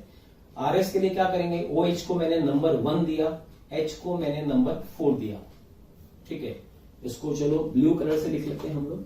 इसको नंबर 1 दिया, H को नंबर 4 दिया। COOH CH2OH में से इसको 2 देंगे, इसको 3 देंगे। अब देखो, जो फोर्थ वाला है वो बिलो है और 1 से 2, 2 से 3 आए। कैसा हो गया? ये हुआ क्लॉकवाइज। क्लॉकवाइज का मतलब ये होगा आर्क विन्यास। ठीक है, अब क्या करूं? इसको यहां पर मुझे इसका फीचर बनाना है। 4 ग्रुप जुड़ रहे हैं, जो मर्जी आए वैसे ग्रुप कहीं पर भी लगा दो। यहां पर COOH लगा दो, यहां पर H लगा दो, और उसके बाद यहां पर OH लगा दो, लगा सकते हैं OH, और इधर लगा दो CH2OH। जो तुम्हारी मन में आए वो ग्रुप कहीं पर भी लगा दो। इसका विन्यास क्या था? R था, इसका विन्यास निकाल लो। अगर इसका विन्यास R आ रहा है तो यही फिशर होगा, और सपोज इसका विन्यास S आया तो क्या करो, किन्हीं भी दो समूह को एक बार इंटरचेंज कर दो, R में बदल दो, बस बन गया फिशर। जैसे इसका निकालो, बताइए नंबर 1 किसको, ये, नंबर 4 ये, नंबर 2 ये, नंबर 3 ये, फोर्थ वाला किस पर है? वर्टिकल पर है। वर्टिकल पर है तो क्या लिखेंगे? RS। ये वाला क्लॉकवाइज के लिए, ये वाला एंटी क्लॉक के लिए। अब 1 से 2, 2 से 3 कैसा आ रहा है? Anti clock. एंटी क्लॉक आ रहा है तो ये हमें क्या मिला? S मिला। मतलब ये R विन्यास नहीं है, ये S विन्यास है। हमें यहां पर क्या था? R, तो S आया। क्या करें अब बताओ? बस किन्हीं भी दो को इंटरचेंज कर दो, किन्हीं भी दो को एक बार इंटरचेंज कर दो। किसको करें? इन दोनों को कर दो, इन दोनों को कर दो, किसी को भी कर दो। भाई फिशर क्या थे? इसके भी फिशर 12 होंगे, 12 में से कोई भी बन जाएगा। तो ठीक है, मैंने यहां पर COOH को ऊपर लिख दिया, H को यहां लिख दिया, तो ये और इसका जो हमने विन्यास ये बनाया था, ये दोनों एक समान है। आप चाहो तो इस वाले से ये हम बना सकते हैं। आई बात समझ? तो चलो ठीक है, ये हुआ कंप्लीट। मतलब मैंने कहा कि इससे हमने ये बनाया था, RS करके भी बना सकते हैं और ऐसे कन्वर्ट करके भी बना सकते हैं। हमने देखा था पहले हमको S मिला था, फिर हमने इसको घुमाकर ऐसे R बना दिया। तो अब ये S ना होकर ये क्या हो जाएगा? R। और ठीक से देखो, कन्वर्जन से हमने ये जो बनाया था और RS से ये बनाया, ये दोनों सेम है। इसमें आप डबल चेंज करो, यही बनेगा। दो तरीके हैं, लेकिन मैं ये कहूंगा कि RS से ये बनाना मैं इसको सजेस्ट नहीं करूंगा। क्यों? अगर एक अकेला किरेल कार्बन है तो RS से निकालना आसान है, लेकिन अगर यौगिक में ऐसे 2 किरेल कार्बन या 2 से ज्यादा किरेल कार्बन हो तो RS के द्वारा फिशर बनाना थोड़ा सा मुश्किल हो जाएगा। गड़बड़ क्या हो सकती है कि RS निकालने में अगर हमने कहीं भी एक जरा सी भी गलती कर दी, प्रायोरिटी वगैरह देने में, वरीयता देने करने में, जो थोड़ी सी भी गलती अगर हो गई तो पूरा क्वेश्चन हमारा गलत हो जाएगा। तो आसान तरीका होता है इस तरह से मॉलिक्यूल को घुमाकर उसको फिशर में बनाना। ठीक है, चलो फिर ठीक है, ये हुआ कंप्लीट। अब इसके बाद नेक्स्ट देखो, सेकेंड वाला ये हो गया। अब यहां पर देखो, इस वाले केस में यहां पर हमें 2 किरेल कार्बन दे रखे हैं। अब चलो 2 किरेल कार्बन वाला मॉलिक्यूल हम ले सकते हैं। ये वाला मैंने 2 किरेल वाला कार्बन, ये मॉलिक्यूल मैंने लिया, ये किरेल कार्बन, ये भी किरेल कार्बन। ठीक है, इस वाले किरेल कार्बन से क्या जुड़ रहा है? Yellow, red, blue. इससे जुड़ा हुआ है व्हाइट, ब्लू और येलो। दोनों किरेल कार्बन एक समान नहीं है, अलग अलग है। क्यों? क्योंकि इस कार्बन पर एक ये परमाणु है जो यहां पर नहीं है। आई बात समझ? तो इसका मतलब देखो, येलो येलो, इसके पास भी येलो, इसके पास भी येलो, इसके पास भी ब्लू, इसके पास भी ब्लू, इसके पास रेड बट इसके पास व्हाइट। मतलब दोनों किरेल कार्बन एक समान नहीं है, अलग अलग है। ठीक है, अब इसका मुझे फिशर बनाना है। तो जरा देखो, मुझे यहां पर ये दे रखा है, ठीक से समझना, ये प्लेन को शो करता है, ये भी प्लेन को शो करता है। चलो मैं इसी का लेता हूं, मैं इसी का एक कुछ भी ले सकता हूं। ये मैंने यहां पर ब्लू वाले ले लिया, ये मैंने बोला ये दोनों ब्लू वाले, ये हमको ऐसे दे रखे हैं। देखो ये भी सीधा वाई है भाई, अगर ये वाली फॉर्म दे रखी है तो सीधा वाई, ठीक है ना, और ऐसे दे रखा हो तो हम बोलेंगे उल्टा वाई। तो यहां पर ये वाई बन रहा है सीधा वाई, इधर भी सीधा वाई, तो ये एक्लिप्स कन्फर्मेशन है। ये मैंने तुमको बताया था संरूपण में, ग्रसित रूप में। कन्फर्मेशन में कहा था कि ये अगर दोनों सीधे वाई हैं या दोनों उल्टे वाई हैं तो कौन सी फॉर्म होगी? ग्रसित। ठीक है ना, तो ठीक है, यहां पर बनाए। नीचे हमने प्लेन में लिखा, प्लेन में कौन है? ब्लू। इधर भी प्लेन में कौन है? ब्लू। इधर अबव में कौन है? रेड। और इधर अबव में कौन है? व्हाइट। तो यहां अबव में रेड, यहां अबव में व्हाइट, इधर बिलो में येलो और इधर भी बिलो में येलो है। अब मुझे इसका फिशर बनाना है। कैसे बनाएंगे? तो पहले तो सिंपल सा देखो फिशर होगा कैसा। कितने किरेल कार्बन है? 1 और 2, 2 किरेल कार्बन है। तो इसका बनने वाला फिशर ऐसा होगा, वर्टिकल लाइन 1 होगी, हॉरिजॉन्टल लाइन 2 होगी। ठीक है, ये बना दिया। तो इस मॉलिक्यूल को पहले हम इस तरह से प्रोजेक्ट करें कि वर्टिकल वाले ग्रुप सबके सब अबाउ दी प्लेन हो, ये भी अबाउ हो, ये भी अबाउ, ये भी अबाउ, तो ये भी अबाउ, और ये क्या होने चाहिए, बिलो। क्या बोला था, वर्टिकल वाले बिलो, हॉरिजॉन्टल वाले अबाउ। सोचो हम वहां से देख रहे हैं तो हमें ये प्लेन में नजर आ रहे हैं, ये दोनों अबाउ नजर आ रहे हैं और ये दोनों बिलो नजर आ रहे हैं। तो इस मॉलिक्यूल को मैं कहां से देखूं कि मुझे ये ऐसे नजर आए, सोच के जवाब देना। तो देखो यहां पर थोड़ा सा आसान तरीका मैं आपको बता सकता हूं। चलो इस वाले एग्जांपल को मैं हटा देता हूं, ये हो चुका है। देखो अब मैं यहां पर एक ऑब्जर्वर लेकर आया, मान लीजिए ये एक ऑब्जर्वर है, ठीक है, ये एक ऑब्जर्वर है। इस मॉलिक्यूल को मैंने इस मॉलिक्यूल के ऊपर ऐसे लेटा दिया, इस प्रकार से लेटाया कि इसका सर सेकंड वाले कार्बन के ऊपर आए और जो पेयर है वो फर्स्ट कार्बन के ऊपर आए। अब सोचो ये इस तरफ से ऊपर से इस मॉलिक्यूल को देख रहा है, तो थोड़ा सा आप विजुअलाइज करो, इसका राइट हैंड किधर होगा, इसका राइट हैंड किधर होगा। अगर मॉलिक्यूल के ऊपर से ये मेरा राइट हैंड है, समझना, ये मेरा राइट हैंड है, ये मेरा लेफ्ट हैंड है। मैं ऐसे ऊपर से मॉलिक्यूल को इधर देख रहा हूं, तो मेरा राइट हैंड कैसा है, अबाउ दी प्लेन, और लेफ्ट हैंड किधर है, बिलो दी प्लेन। तो देखो ये इसका अबाउ दी प्लेन, ये इसका right hand above the plane, ये इसका left hand below the plane. तो यहां से इस मॉलिक्यूल को सेकेंड कार्बन ऊपर नजर आएगा इसके सर की तरफ, तो ये वाला कार्बन सेकेंड कार्बन हुआ और पैरों की तरफ इसको 1 नंबर कार्बन मिलेगा। ठीक है, अब यहां से प्लेन क्या होगा, ये वाला प्लेन हो जाएगा और इस प्लेन के जो नीचे हैं वो दोनों बिलो और इस प्लेन के जो ऊपर हैं वो दोनों अबाउ। तो ये सारे के सारे अबाउ होंगे और ये बिलो हो जाएगा। तो राइट हैंड पर above the plane, right hand पे कौन होगा, इसका राइट हैंड किधर है, अबाउ, तो अबाउ वाले राइट हैंड पर होंगे, मतलब इधर कौन होगा, W का मतलब व्हाइट। 1 नंबर पर अबाउ में कौन है, R। 2 नंबर पर लेफ्ट में कौन है, येलो, और 1 नंबर पर लेफ्ट साइड में जो होगा वो इधर आ जाएगा, लेफ्ट वाले इधर, राइट वाले उधर। अच्छा, इसके हिसाब से ये बिलो, ये भी बिलो, तो ये बिलो यहां पर और ये बिलो यहां पर होगा, इस तरह से देखना है। ठीक है, चलो ठीक, अब बना दें इसका। तो क्या होगा बताओ, यहां पर ब्लू होगा, यहां येलो, यहां पर भी येलो, यहां व्हाइट, यहां पर रेड और यहां पे कौन, ब्लू। ठीक है, अब आपके मन में एक क्वेश्चन ये आ रहा होगा कि अगर ये ऑब्जर्वर उल्टा पलट कर ऊपर से ही इसको देखे तो क्या होगा। तो अगर ऑब्जर्वर उल्टा पलट कर देखेगा तो वो कितने एंगल पे घुमा, 180 डिग्री एंगल पे घुमा। भाई पहले वो ऐसे होकर देख रहा था, अब वो पलट कर ऐसे देख रहा है, 180 डिग्री एंगल पे घुमा, तो कैसा दिखेगा। क्या करें, इस पूरे मॉलिक्यूल को 180 पर घुमा दो, ऐसे 180 पर घुमा दो, तो ये वाला बी ऊपर आ जाएगा, ये वाला बी नीचे आ जाएगा, इधर के येलो उधर चले जाएंगे और इधर का रेड, राइट का रेड इधर आ जाएगा और व्हाइट इधर आ जाएगा। तो ये 180 पे घुमाकर ये बना दिया। तो अगर ये ऑब्जर्वर ऐसे देख रहा है तो ऐसे दिखेगा और ये पलट जाएगा तो ऐसे दिखेगा। अब दोनों में से आप कुछ भी बना दो, दोनों एक समान ही है, कोई फर्क नहीं है। मैंने तुमसे कहा था फिशर प्रोजेक्शन फॉर्मूला को 180 डिग्री पर घुमाने से मॉलिक्यूल चेंज नहीं होता है, याद रखो। तो चलो ठीक है, ये सब हुआ। अब मैं यहां से कलर ये सब हटा देता हूं, ये कलर मैंने हटा दिए, ठीक है। और जो भी हम ग्रुप यहां पर लेना चाहें वो ग्रुप हम ले सकते हैं। देखो कैसे, इसको भी हटा देते हैं।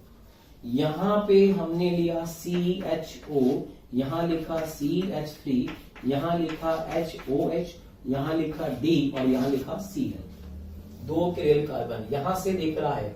तो बताइए वर्टिकल लाइन, ये वर्टिकल लाइन पर कौन आएगा, ये वाला वर्टिकल लाइन होगा, याद रखना, ये वाला वर्टिकल लाइन, ये भी बिलो, ये भी बिलो। तो 2 नंबर का बिलो CHO, यहां कौन होगा CHO, यहां कौन होगा CH3, राइट में कौन होंगे अबाउ वाले, तो 2 नंबर पर अबाउ वाला Cl, 1 नंबर पर अबाउ वाला OH और लेफ्ट में बिलो में यहां पर D और यहां पे H।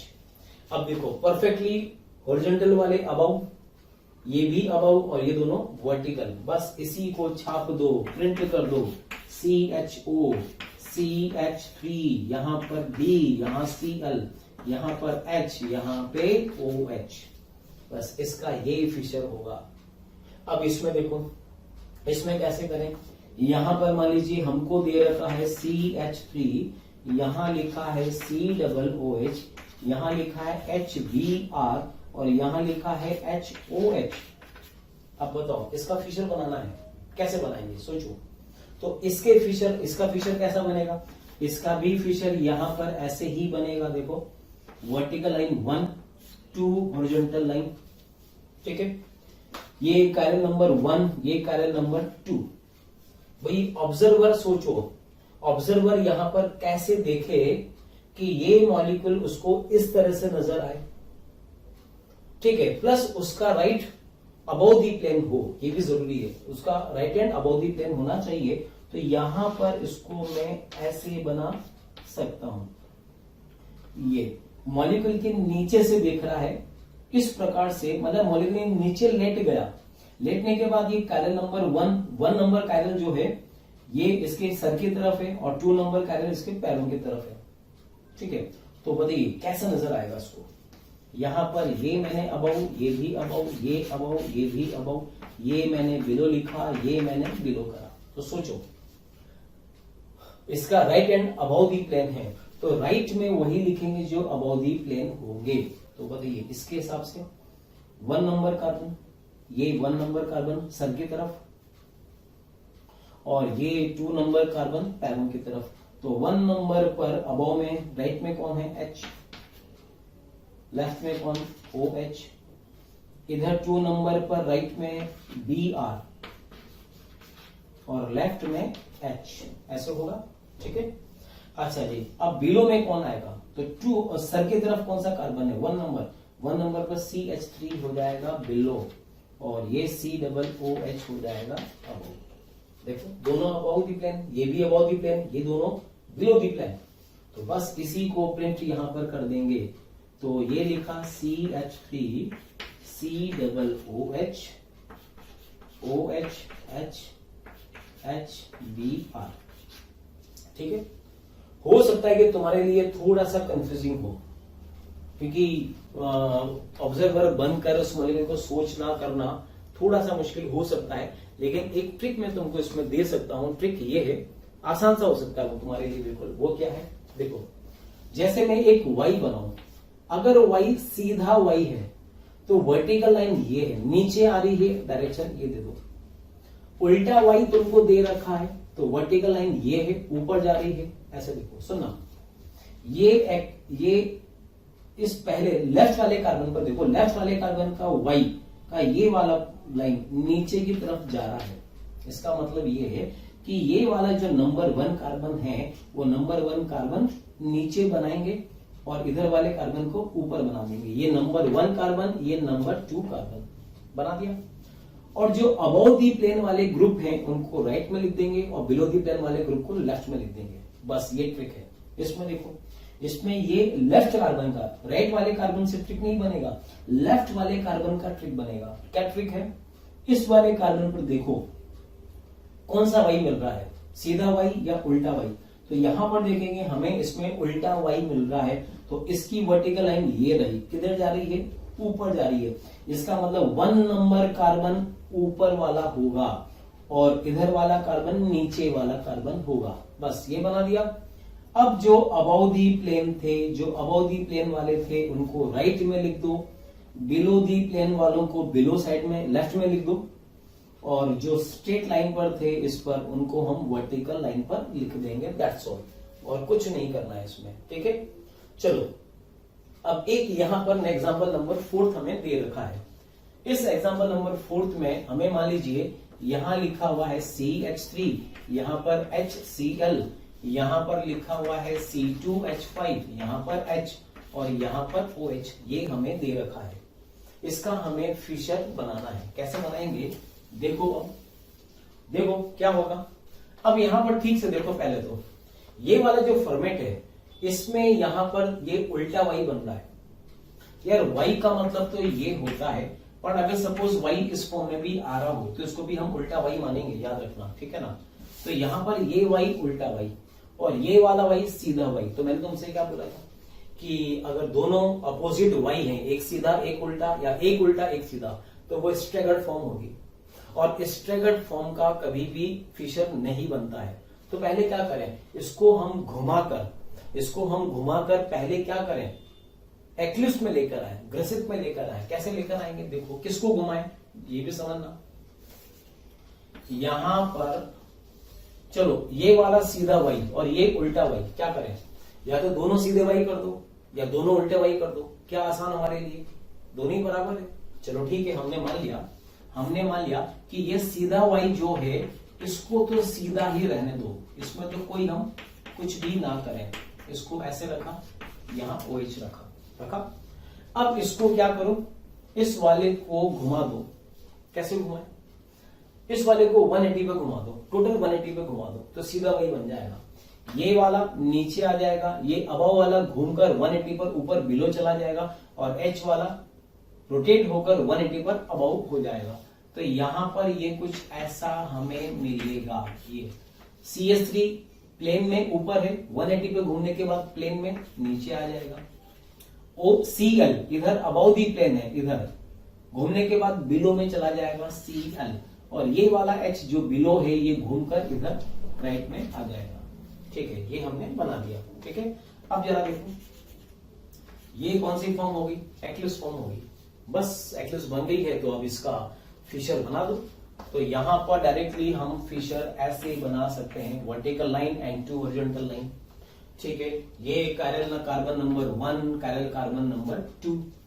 अब बताइए, अब ट्रिक से इसको सॉल्व करो। अब इसको ट्रिक से सॉल्व कर लो। कैसे, इस वाले कार्बन का, लेफ्ट वाले कार्बन का वाई किधर ज्यादा है, नीचे की तरफ शो कर रहा है, मतलब number 1 carbon lower carbon, number 2 carbon upper carbon. बना दिया। और जो जिस कार्बन पर अबाउ है, अबाउ वालों को राइट में लिख दो, बिलो वालों को लेफ्ट में लिख दो, और इस स्ट्रेट लाइन पर जो है वो वर्टिकल पर आ जाएंगे। तो 1 नंबर पर अबाउ कौन है, H। 1 नंबर पर अबाउ H, राइट में लिखा। 2 नंबर पर अबाउ कौन है, C2H5, राइट में लिखा C2H5। 1 नंबर पर बिलो में कौन है, Cl, तो Cl लेफ्ट में आएगा। 2 नंबर पर लेफ्ट में कौन है, H लेफ्ट में आएगा। और 2 नंबर पर इस लाइन पे जो भी होगा वो यहां पे, और CH3 यहां पे आ जाएगा। ये इसका फिशर बन गया। ठीक है, चलो इस तरह से हम कोई भी कैसा भी हमें ये फॉर्मूला दे रखा हो, बेस दे रखा हो, आसानी से हम उसका फिशर बना सकते हैं। ठीक है, अब इस पर आ जाओ। अब ये मॉलिक्यूल दे रखा है, देखो यहां पर तुम्हें लिखा हुआ है ये तुम्हें लिखा हुआ है CH3, यहां लिखा है C4OH, यहां पर HOH, ये HCl, यहां पर D और यहां पे Br। अब इसका मुझे फिशर बनाना है, तो देखो कैसे बनाएंगे, ठीक से समझना। Chiral number 1, chiral number 2, chiral number 3, 3 chiral carbon है। तो इन किरेल कार्बन का जो फिशर बनाएंगे तो कितनी हॉरिजॉन्टल लाइन आएंगी, 3 आएंगी। ठीक है, अब पहले देखो क्या ये एक्लिप्स है क्या, पहले ये देखो। तो इस कार्बन का ये अबाउ वाला OH और इस कार्बन का अबाउ वाला Cl के बीच में थीटा कितना है, 0। इसके जस्ट सामने ये बॉन्ड आ रहा है, तो इनके बीच में थीटा 0 है, तो H और H के बीच में भी थीटा 0 ही होगा, मतलब ये दोनों एक्लिप्स फॉर्म में है। अब इसको देखो, इस वाले का अबाउ का Cl और इस वाले कार्बन का अबाउ का Br जस्ट आमने सामने है। अब ये तो आप समझ पा रहे हो कि इन दोनों बॉन्ड के बीच में थीटा कितना है, 0। तो इन दोनों बॉन्ड के बीच में थीटा 0, इन दोनों बॉन्ड के बीच में थीटा 0, मतलब टोटल ये मॉलिक्यूल एक्लिप्स फॉर्म में है, कंप्लीट एक्लिप्स है। बात करता हूं, अब क्या करना है, ऊपर से देखो, यहां से देखो इसको, यहां से अगर हम इसको देखें, ये ऑब्जर्वर है, ठीक है, यहां से देख रहे हैं तो बस छाप दो। पैर सर की तरफ कौन सा कार्बन आ रहा है, 3, और पैर की तरफ कौन सा कार्बन आ रहा है, 1 आ रहा है 1, तो बात खत्म। और मैंने तुमसे ये भी कहा था ट्रिक, लेफ्ट वाले कार्बन को देखो, इसका ये डायरेक्शन किधर जा रहा है, नीचे, मतलब ये कार्बन सबसे नीचे वाला कार्बन होगा। 1 2 और 3 हुआ 3। बस अब जो अबव वाले हैं उन सबको राइट में लिख दो, बिलो वालों को लेफ्ट में लिख दो। तो 3 नंबर का अबव Br राइट में आएगा, 2 नंबर का अबव Cl राइट में आएगा, 1 नंबर का अबव OH राइट में आएगा, 3 नंबर पर बिलो में D लेफ्ट में आएगा, 2 नंबर का H बिलो लेफ्ट में आएगा, 1 नंबर का H बिलो लेफ्ट में आएगा, और ऊपर 3 नंबर पर ऊपर कौन, COOH, और यहाँ पे CH3 आ जाएगा। बोलो, बना सकते हैं? चलो अब इसमें आओ। अब मान लीजिए इसमें हमें दे रखा है यहाँ पर CH3, यहाँ लिखा हुआ है CH डबल बॉन्ड O, यहाँ पर HBr, यहाँ पर HCl, यहाँ पर DOH, ऐसा दे रखा है। बताइए कितने किरेल कार्बन है, 1 2 3 किरेल कार्बन है। तो इसका फिशर बनेगा यहाँ पर ऐसा, ठीक है।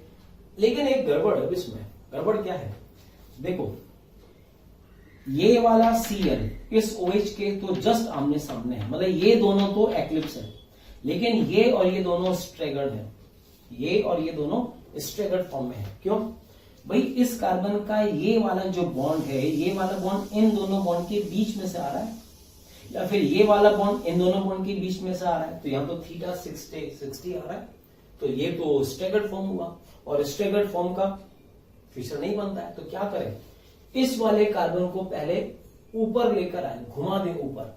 किस फॉर्म में घुमाए, इसको मैं यहां बना देता हूं, ये कायरल ये वाला, इसको पकड़ के ऊपर लेकर आओ, ये लेकर आए, ये तीसरा किरेल कार्बन, ये ऐसा। तो ये नंबर 1, ये नंबर 2, ये नंबर 3, ये नंबर 1, नंबर 2, ये नंबर 3। तो 1 वाले का तो जैसा था बिल्कुल वैसा ही रहेगा, इसमें तो हमने कुछ भी नहीं करा, HCl। 3 वाले पर भी हमने कोई चेंज नहीं करा, ये लिखा D, और यहां पर ये लिखा OH, यहां CHO जैसा था वैसा ही है, यहां CH3 भी बिल्कुल वैसा ही है। तो 2 नंबर पे क्या करा, इस कार्बन को पकड़कर घुमाकर ऊपर ले जाओ, ऊपर आ जाएगा तो इस फॉर्म में आ जाएगा। अब जब ऊपर लाओगे तो कितने एंगल पे घुमाया, 180 पर। 180 पे घुमाने से क्या होगा, जो Br इधर अबव था वो घूमकर ऊपर बिलो में चला जाएगा, और ये H जो बिलो में नीचे था वो घूमकर ऊपर अबव में आ जाएगा। तो यहां पर भी ये एक अबव बिलो, ये एक अबव। अब बताओ यहां बिलो में कौन होगा, Br, और अबव में कौन आ जाएगा, H। अब देखो तीनों कार्बन यहाँ पर एक्लिप्स फॉर्म में है, परफेक्टली एक्लिप्स फॉर्म में है। बस अब फिशर बना दो। तो ये वाला कार्बन नीचे दिखा रहा है, नीचे आना है, तो बस ये रहा। ये वाला कार्बन 1, ये 2 और ये 3। तो बताइए अबव वाला Cl नंबर 1 राइट में आएगा, अबव वाला H अबव है राइट में 2 नंबर पर आएगा, और 3 नंबर पर OH अबव है तो ये भी राइट में आएगा। 3 वाले पर D बिलो दी प्लेन है तो ये लेफ्ट में आएगा। 2 वाले का Br बिलो है, लेफ्ट में आएगा, और 1 वाले का बिलो में H है, लेफ्ट में आएगा। सारे अबव वाले राइट में, सारे बिलो वाले लेफ्ट में। एंड ये वाला कार्बन सबसे नीचे वाला है तो यहाँ CH3 होगा, और यहाँ पर CH डबल बॉन्ड O बन जाएगा। आई बात समझ? तो ये कन्वर्जन हमने बनाए, बहुत केयरफुली, ये सब तुम्हें समझ में आने चाहिए। तो ये जो मैंने आज पूरा बताया इसको बहुत केयरफुली आप समझना, बहुत केयरफुली समझना है, ठीक है। जो ट्रिक्स वगैरह मैंने बताई है वो सब तुम्हें बहुत अच्छे से आनी चाहिए, ठीक है। चलो क्या, ये था कन्वर्जन ऑफ वेस्ट dash into Fischer projection formula. अब इसके बाद हम बात करेंगे न्यूमेन की। न्यूमेन से हमें फिशर कैसे बनाना है, अब हम इसकी बात करेंगे। प्यारे बच्चों, अगर आप ये चाहते हैं कि जो भी कंटेंट हम लोग यहाँ पर पढ़ा रहे हैं वो पूरा कंटेंट आपको मिले, तो आप 18002121 पर कॉल करें, और इस पर कॉल करके आप जो भी कंटेंट चाहते हैं वो कंटेंट आपको प्रोवाइड हो जाएगा।